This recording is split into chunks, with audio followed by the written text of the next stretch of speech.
pagkatapos nun, gagawa kayo ulit ng isang row. Ito, bagong row ulit. Para naman sa title ng kanta, tsaka yung kumanta. Okay po. Ayan, napakita natin. Diba? Tanggalin ko muna to. Yung unang dito dito. Para makita nyo yung ano dito. Ayan. Roll. Diba? Ayan yung napapakita ko sa inyo. Ito. Ang lalabas lang dyan is yung picture lang. Kasi wala pa kayo ng bawang rolling sa baba. Kita nyo naman, di ba? Yung picture lang lumabas. Tapos, pag binalik ko yun, siyempre gagawa nga kayo ng bagong row. Siyempre mag-umpisa kayo ulit sa TR.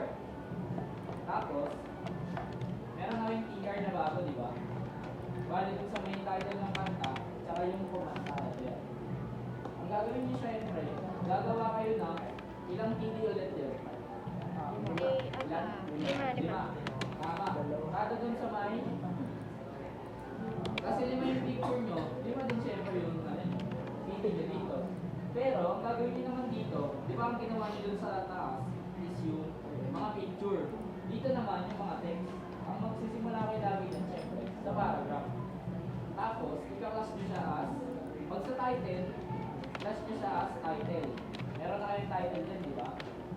Tapos, babalik kayo dito sa taas, lalagay nyo yung, eto, title. Balikan ko ng blank. Yan.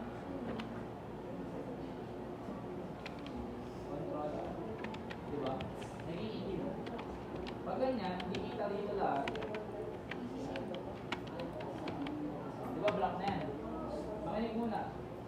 Gold. Gawin natin gold. Yan, di ba naging gold? Nakita na yan. Tapos, pagkatapos niya, gagawin nyo, yung, di ba nagawa nyo na yung sa title. Siyempre, i-copy-paste na lang to. Yung TD na yan. Tapos sa baba naman ng title, siyempre yung singer. Tulad na ito, ayun o. Arthur Neri, kasi yan. Arthur Neri, palitan natin. Gawin natin Arthur lang. Yan, rolex. Ayan, di ba? Arthur lang dito. Yun ang inapalitan.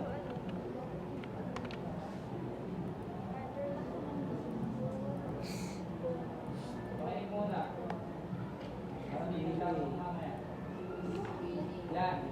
Tapos, pagkatapos niyan, syempre, yung TD na yan, ito yung TD number 1, which is ito lang siya.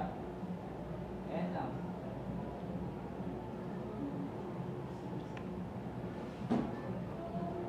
Yan. Tapos niyan, syempre, ika-copy-paste nyo lang yan. Tapos, gagawin mo siyang 5 TD. Tapos, papalitan nyo lang yung title tsaka yung singer. Gets ba? Gets niyo ba?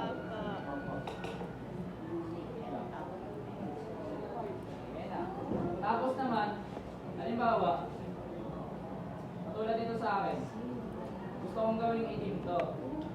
Ito tatlo lang. Gawin ko siyang itim. Ang gagawin nyo is, maglalagay kayo ng, ano lalagay nyo? Lalagay nyo para yun ang imaapektuhan. Style. Ano? Style. Style? Tama, style lang. Para yun lang yung maapektuhan nung kulay. Lagyan natin, style. Equals, tapos, color, tapos, red. Gawin natin red. Red.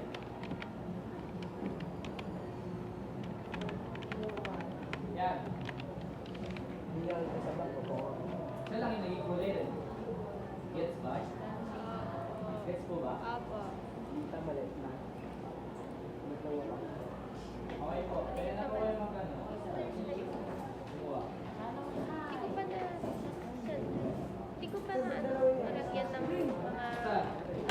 Parang Saan? Kasi madalawa sa stage. yan Ito? pala. Ito table na yan. Yan yung table na to. yan isa may... Ito lang. Ito yung table na yan.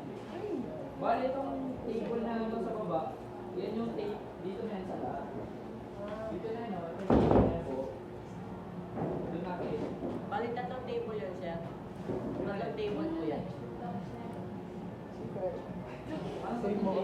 Yung dyan sa may down sa picture na sa icon na sa Hindi pwede mo save pinaka lahat yan. Row lang mo kapag dalawa lang kami nyo, dalawa lang table. Ito TD1, ito TD2. Dito kayo gagawa nun, sa TD2. Ito, papasok ko sa TD2 lahat. Ano na kayo maglalagay? Ano yung code sa isa para? Ano yung